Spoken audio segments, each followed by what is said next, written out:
இறையன்பர்கள் அனைவருக்கும் வணக்கம். தென்னாடுடைய சிவனே போற்றி, எந்நாட்டவருக்கும் இறைவா போற்றி என்று போற்றப்படும் சிவனுக்கு தென்னாட்டில் உள்ள கைலை தான் தென்கைலை என்று அழைக்கப்படும் வெள்ளியங்கிரி மலையாகும். இந்த வெள்ளியங்கிரி மலையில் சிவபெருமான் பஞ்சலிங்கங்களாக அருள்பாலிக்கிறார். அது மட்டும் இல்லாமல் இங்கிருக்கும் சிவபெருமான் சுயம்பு மூர்த்தியாக உருவானவர் ஆவார். ரத்தனகிரி, பூலோக கைலாயம் மற்றும் திருநெற்றி மலை என பல பெயர்களால் வெள்ளியங்கிரி மலை அழைக்கப்படுகிறது. ஏன் தென் கைலாயம் என்று இந்த மலை அழைக்கப்படுகிறது? எதனால் இவ்வளவு பக்தர்கள் பிப்ரவரியில இருந்து ஜூன் வரைக்கும் தங்களுடைய யாத்திரையை இந்த மலை மேல ஏறி அங்க இருக்கிற சுயம்பு மூர்த்தியை தரிசிக்கிறது மிக முக்கியமா வச்சிருப்பாங்க. வருஷத்துல இந்த குறிப்பிட்ட நாட்கள் மட்டுமே வெள்ளியங்கிரி மலை திறந்திருக்கும். அவ்வளவு சிறப்பு வாய்ந்த இந்த வெள்ளியங்கிரி மலையுடைய வரலாற்றையும் சிவபெருமான் இங்க எப்படி வந்தாருன்றதையும் இந்த வீடியோல தெரிஞ்சுக்கலாம் வாங்க. தன்னுள் பல ஆச்சரியங்களையும் அதிசயங்களையும் வைத்துள்ள வெள்ளியங்கிரி மலையில் பல அற்புத மூலிகைகளும் நிறைந்துள்ளன. இவ்வளவு சிறப்பு வாய்ந்த இந்த வெள்ளியங்கிரி மலை கோவை மாவட்டத்தில் மேற்கு தொடர்ச்சி மலையில் அமைந்துள்ளது. இந்த மலையின் கிழக்கு பகுதியில் முருகனின் 7ஆம் படை வீடு என போற்றப்படும் மருளமலையும் அமைந்துள்ளது சிறப்பாகும். வெள்ளியங்கிரி மலை இமயமலையில் உள்ள கைலாயத்திற்கு இணையாக பக்தர்களால் தென் கைலாயம் என போற்றப்படுகிறது. 7 மலைகளை கடந்து உச்சியில் இருக்கும் வெள்ளியங்கிரி ஆண்டவரை தரிசித்தால் கைலாயத்தில் இருக்கும் சிவபெருமானை தரிசித்த பயன் கிடைக்கும் என்கிறார்கள். இங்குள்ள 7 மலைகளும் ஒவ்வொரு வகையான தனித்துவமும் சிறப்புகளும் கொண்டவையாகும். வெள்ளியங்கிரி மலையின் 7 மலைகளும் மனிதனின் 7 சக்கரங்களை குறிக்கின்றன. திருப்பதி பெருமாளைத்தான் நாம் 7 மலை என்ற நாமத்துடன் அழைப்பதுண்டு. திருப்பதி ஏழுமலையானுக்கு மட்டும் இல்லாமல் இது சிவபெருமானுக்கும் பொருந்தக்கூடியது. ஏனென்றால் பெருமாள் மட்டும் அல்லாமல் சிவபெருமானும் 7 மலைகளை கடந்து கோவில் கொண்டுள்ளார். இந்த வெள்ளியங்கிரி மலை சைவர்களின் 7 மலையாக திகழ்கிறது. வெள்ளியங்கிரி மலை வரலாறு: சிவபெருமான் மீது தீவிரமான பக்தி கொண்ட பெண் ஒருத்தி சிவனையே திருமணம் செய்து கொள்ள வேண்டும் என உறுதியாக இருந்தாள். அது மட்டுமல்லாமல் குறிப்பிட்ட காலத்திற்குள் தான் சிவபெருமானை அடையாமல் போனால் தன்னை மாய்த்து கொள்ளவும் முடிவு செய்திருந்தாள். சிவனை மனம் முடிக்க நின்ற கோலத்திலேயே தவமும் செய்கிறாள். அவளது பக்தியால் மனம் மகிழ்ந்த சிவபெருமான் அவருக்கு அருள் புரிய வருகிறார்.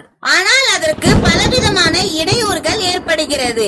இதனால் அந்த பெண் குறிப்பிட்ட காலத்திற்குள் சிவபெருமானால் வர முடியாமல் போகிறது. இதன் காரணமாக அந்த பெண் நின்ற கோலத்திலேயே தன் உயிரையும் விடுகிறாள். அந்த பெண்ணே தமிழகத்தின் தென்கோடியில் கன்னியாகுமரியாக கோவில் கொண்டுள்ளார். தனது பக்தையை உரிய நேரத்தில் வந்து காப்பாற்ற முடியாமல் போனதால் மனம் வருந்திய சிவபெருமான் மன அமைதிக்காக இடத்தை தேடுகிறார்.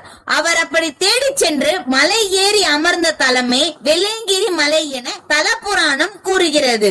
வெள்ளியங்கிரியின் 7வது மலையில் சுயம்பு மூர்த்தியாக தோன்றியிருக்கிறார் சிவபெருமான். இங்கு பல சித்தர்களும் ஸ்தூல வடிவிலும் சூட்சும வடிவிலும் இன்னும் வசித்து வருகிறார்கள். இந்த வெள்ளியங்கிரி மலையில் பயணம் செய்வது ஈசனை படிப்படியாக நெருங்கி செல்வதற்கு சமமாகும். 7 மலைகளை கொண்ட வெள்ளியங்கிரி மலை இறைவனை நேசிப்பவர்களுக்கும் இயற்கையை நேசிப்பவர்களுக்கும் வெள்ளியங்கிரி ஒரு சொர்க்கமே.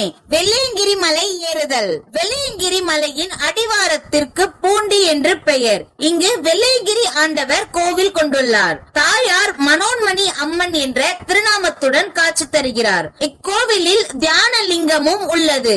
மலை ஏறி செல்ல முடியாதவர்கள் இங்கு வந்து வெள்ளியங்கிரி ஆண்டவரை வழிபட்டு செல்கின்றனர். வெள்ளியங்கிரி மலை ஏறும் பக்தர்களும் முதலில் இங்கு வந்து வழிபட்ட பிறகே மலை ஏற செல்கின்றனர். இந்த மலை சுமார் 3500 அடி உயரம் கொண்டது.